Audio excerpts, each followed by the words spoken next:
উপরওয়ালা, মালিক একজন উপরওয়ালা, আমরা সবাই তারি দাস। তুই কার জমিতে করিস বাস, কার জমিতে লাঙল দি ফসল ফলাস 12 মাস। তুই কার জমিতে করিস বাস, মালিক একজন উপরওয়ালা।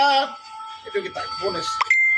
কৃষ্ণ কৃষ্ণ বলিয়া যেন গোয়ে বুক আশায়, মরুনি যেন তারি পাই গো, মরুনি যেন